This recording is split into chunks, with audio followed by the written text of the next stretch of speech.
1984 by George Orwell. Chapter 1. It was a bright, cold day in April, and the clocks were striking 13. Winston Smith, his chin nuzzled into his breast in an effort to escape the vile wind, slipped quickly through the glass doors of Victory Mansions, though not quickly enough to prevent a swirl of gritty dust from entering along with him. The hallway smelt of boiled cabbage and old rag mats. At one end of it, a coloured poster, too large for indoor display, had been tacked to the wall. It depicted simply an enormous face, more than a metre wide, the face of a man of about 45, with a heavy black moustache and ruggedly handsome features. Winston made for the stairs. It was no use trying the lift. Even at the best of times, it was seldom working, and at present the electric current was cut off during daylight hours. It was part of the economy drive in preparation for Hate Week. The flat was 7 flights up, and Winston, who was 39 and had a varicose ulcer above his right ankle, went slowly, resting several times on the way. On each landing opposite the lift shaft, the poster with the enormous face gazed from the wall. It was one of those pictures which are so contrived that the eyes follow you about when you move. Big Brother is watching you, the caption beneath it ran. Inside the flat, a fruity voice was reading out a list of figures which had something to do with the production of pig iron. The voice came from an oblong metal plaque, like a dulled mirror which formed part of the surface of the right-hand wall. Winston turned a switch and the voice sank somewhat, though the words were still distinguishable. The instrument, the telescreen it was called, could be dimmed, but there was no way of shutting it off completely. He moved over to the window, a smallish, frail figure, the meagreness of his body merely emphasised by the blue overalls which were the uniform of the party. His hair was very fair, his face naturally sanguine, his skin roughened by coarse soap and blunt razor blades and the cold of winter that had just ended. Outside, even though the shut window pane the world looked cold. Down in the street, little eddies of wind were whirling dust and torn paper into spirals.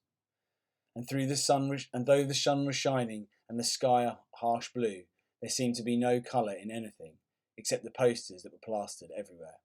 The black mustachioed face gazed down from every commanding corner. There was one on the house front immediately opposite. Big Brother is watching you, the caption read, while the dark eyes looked deep into Winston's own. Down at street level, another poster, torn at one corner, flapped fitfully in the wind, alternately covering and uncovering the single word, Ingsoc. In the far distance, a helicopter skimmed down between the roofs, hovered for an instant like a bluebottle, and darted away again with curving flight. It was the police patrol, snooping into people's windows. The patrols did not matter, however. Only the thought police mattered. Behind Winston's back, the voice from the telescreen was still babbling away about pig iron and the over-fulfilment of the 9th 3-year plan. The telescreen received and transmitted simultaneously. Any sound that Winston made, above the level of a very low whisper, would be picked up by it. Moreover, so long as he remained within the field of vision which the metal plaque commanded, he could be seen as well as heard. There was of course no way of knowing whether you were being watched at any given moment. How often or on what system the thought police plugged in on any individual wire was guesswork.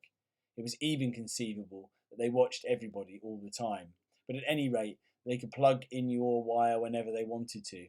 You had to did live from habit that became instinct, in the assumption that every sound you made was overheard, and except in darkness, every movement scrutinised. Winston kept his back turned to the telescreen. It was safer, though, as he well knew, even a back can be revealing. A kilometre away, the Ministry of Truth, his place of work, towered vast and white above the grimy landscape. This, he thought with a sort of vague distaste. This was London, chief city of Airstrip 1, itself the third most populous of the provinces of Oceania. He tried to squeeze out some childhood memory that should tell him whether London had always been quite like this.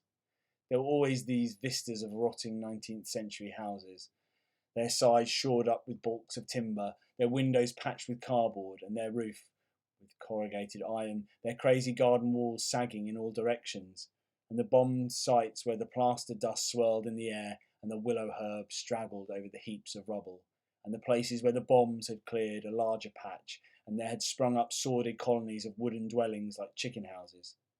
But it was no use. He could not remember. Nothing remained of his childhood except a series of bright lit tableaux occurring against no background and almost unintelligible. The Ministry of Truth, Mini-True in Newspeak, was startlingly different from any other object in sight. It was an enormous pyramidal structure of glittering white concrete, soaring up terrace after terrace, 300 metres into the air. From where Winston stood, it was just possible to read, picked on its white face in elegant lettering, the three slogans of the party. War is peace. Freedom is slavery. Ignorance is strength. The Ministry of Truth contained, it was said, 3,000 rooms above ground level and corresponding ramifications below. Scattered about London, there were just 3 other buildings of similar appearance and size. So completely did they dwarf the surrounding architecture that from the roof of Victory Mansions you could see all 4 of them simultaneously. They were the homes of the 4 ministries, between which the entire apparatus of government was divided. The Ministry of Truth, which concerned itself with news, entertainment, education, and the fine arts. The Ministry of Peace, which concerned itself with war. The Ministry of Love, which maintained law and order, and the Ministry of Plenty, which was responsible for economic affairs. Their names in Newspeak: Mini-True, Mini-Pax, Mini-Love, Mini-Plenty. Ministry of Love was the really frightening one. There were no windows in it at all. Winston had never been inside the Ministry of Love, nor within half a kilometre of it. It was a place impossible to enter except on official business, and then only by penetrating through a maze of barbed wire entanglements, steel doors and hidden machine gun nests. Even the streets leading up to its outer barriers were roamed by gorilla-faced guards in black uniforms, armed with jointed truncheons. Winston turned around abruptly. He'd set his features into the expression of quiet optimism which it was advisable to wear when facing the telescreen. He crossed the room into the tiny kitchen. By leaving the ministry at this time of day, he had sacrificed his lunch in the canteen, and he was aware that there was no food in the kitchen except a hunk of dark-coloured bread, which had got to be saved for tomorrow's breakfast. He took down from the shelf a bottle of colourless liquid with a plain white label marked Victory Gin. It gave off a sickly, oily smell as of Chinese rice spirit. Winston poured out nearly a teacupful, nerved himself for a shock, and gulped it down like a dose of medicine. Instantly his face turned scarlet and the water ran out of his eyes. The stuff was like nitric acid, and moreover, in swallowing it one had the sensation of being hit on the back of the head with a rubber club. The next moment, however, the burning in his belly died down, and the world began to look more cheerful. He took a cigarette from the crumpled packet marked Victory Cigarettes and innocuously held it upright, whereupon the tobacco fell out onto the floor. With the next he was more successful. He went back to the living room and sat down at a small table and stood to the left of the telescreen. From the table drawer he took out a pen holder, a bottle of ink, and a thick quarto-sized blank book with a red back and a marbled cover. For some reason the telescreen in the living room was in an unusual position. Instead of being placed, as was normal, in the end wall, where it could command the whole room, it was in the longer wall opposite the window. To one side of it there was a shallow alcove in which Winston was now sitting, and which, when the flats were built, had probably been intended to hold bookshelves. By sitting in the alcove and keeping well back, Winston was able to remain outside the range of the telescreen, so far as sight went. He could be heard, of course, but so long as he stayed in his present position, he could not be seen. It was partly the unusual geography of the room that had suggested to him the thing that he was now about to do. But it had also been suggested by the book that he had just taken out of the drawer. It was a peculiarly beautiful book.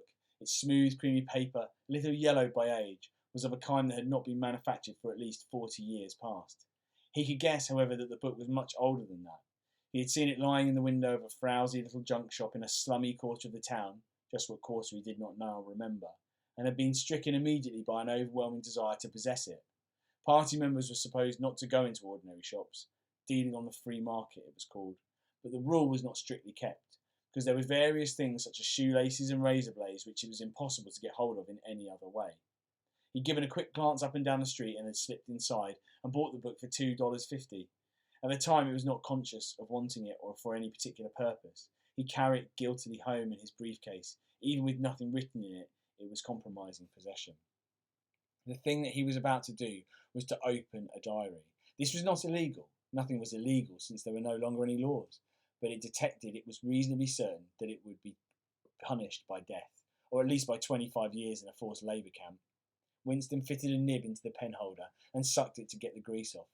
The pen was an archaic instrument, seldom used even for signatures, and he had to procure one furtively and with some difficulty simply because of a feeling that the beautiful creamy paper deserved to be written on with a real nib instead of being scratched with an ink pencil. Actually, he was not used to writing by hand. Apart from very short notes, it was usual to dictate everything into the speak-write, which was of course impossible for his present purpose.